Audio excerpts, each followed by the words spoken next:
Good morning students. आज हम लोग पढ़ेंगे, हम लोगों ने यहाँ तक पढ़ लिया था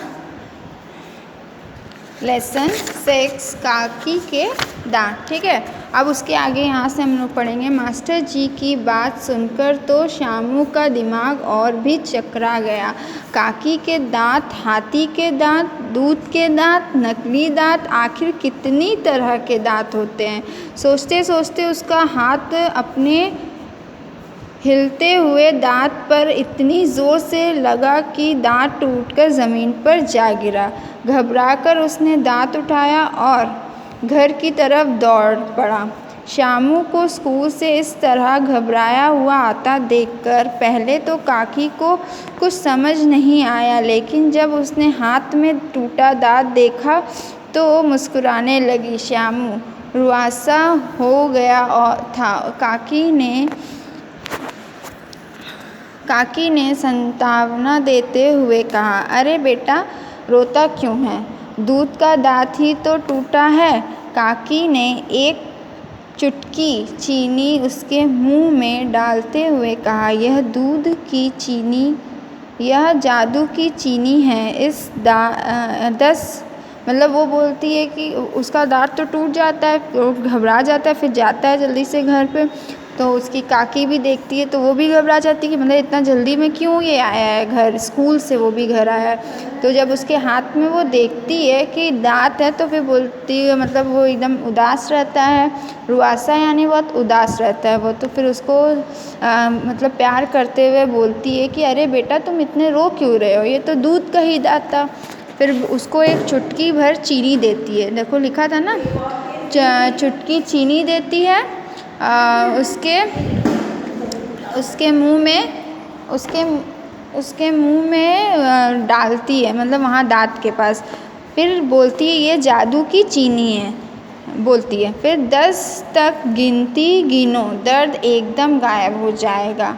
बोलती है कि 10 तक गिनती गिनो, दर्द एकदम गायब हो जाएगा और कुछ दिनों में नया दांत आ जाएगा। फिर बोलती है, ठीक है, काकी, जब आपके दांत टूटे थे तो आपके मुंह में किसी ने जादू की चीनी नहीं डाली होगी, तभी आपके दांत फिर नहीं आए। श्यामू ने भोलेपन से कहा, लेकिन आप चिंता नहीं करो, मैं आपके नकली दांत लगवा दूंगा। यह नकली दांत वाली बात तुझे किसने बताई? दादी ने किसी तरह अपनी हंसी रोकते हुए पूछा। मास्टर जी ने, श्यामू ने कहा। बात तो उनकी ठीक है, लेकिन हमारे पास इतने पैसे नहीं हैं कि नकली दांत लगवा सके, तभी तो तुम्हें पढ़ा लिखा कर बड़ा आदमी बनाना है, दादी ने कहा। बड़ा आदमी वाला बात सुनते ही श्यामू के दिमाग में मतलब वो सोचता है कि मतलब नकली दांत लगवाने के लिए उसको बड़ा आदमी बनना पड़ेगा। तो उसके दिमाग में आता है, डॉक्टर साहब घूम गए तो हर हफ्ते अस्पताल में आते थे, उन्हीं से पूछता हूँ नकली दांत कैसे लगाते हैं। श्यामू भागता हुआ घर से निकला तो आम का बोरा लिए दीनू चाचा से टकरा गया। दीनू चाचा किसी तरह संभलते हुए बोले, मैं तुम्हारे लिए इतने सारे आम लाया हूँ, अपनी काकी को खिलाना और खुद भी खाना। चाचा, आप इस बोरे को बड़े अस्पताल तक ले चलेंगे? श्यामू ने कहा। अस्पताल? लेकिन क्यों बेटा? दीनू चाचा की समझ में कुछ नहीं आ रहा था। चलिए ना, मैं आपको बाद में बता दूंगा। आम का बोरा लिए दीनू चाचा श्यामू के पीछे हो लिए। डॉक्टर साहब ने दीनू चाचा और उसके पीछे आते श्यामू को देख चिंता से पूछा, अरे बेटा, क्या हुआ?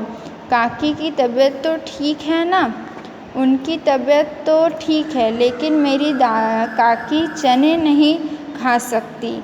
वे जब खाना खाती है तब उन्हें बहुत वक्त लगता है। मैं चाहता हूँ कि आप उनके नकली दांत लगा दें, इसलिए मैं ये आम लाया हूँ, ठीक है, इन्हें आप रख लीजिए। श्यामू ने शामू के मासूम चेहरे और आम की बोरी को बारी बारी से देखने के बाद डॉक्टर साहब ने शामू के सिर के बाल सहलाए। मतलब वो बोलता है कि वो जो बोरी वाला आम है आप रख लीजिए और मेरी दादी के दांत लगा दीजिए। शामू भागा भागा घर पहुंचा। काकी को लगभग खींचते हुए बोला, चलो काकी जल्दी चलो। अरे बेटा कहाँ ले जा रहा है मुझे? काकी ने कहा, आप चलो तो काकी बताता हूँ। शामू अपने कदम जल्दी जल्दी बढ़ाने की कोशिश कर रहा था। डॉक्टर साहब अस्पताल के दरवाजे पर ही मिल गए। काकी ने कहा, देखिए डॉक्टर साहब, पता नहीं क्यों यह सवेरे सवेरे मुझे अस्पताल का मुंह दिखा रहा है। काकी आप अंदर तो आइए, सब बताता हूँ, डॉक्टर साहब ने मुस्कुराते हुए कहा।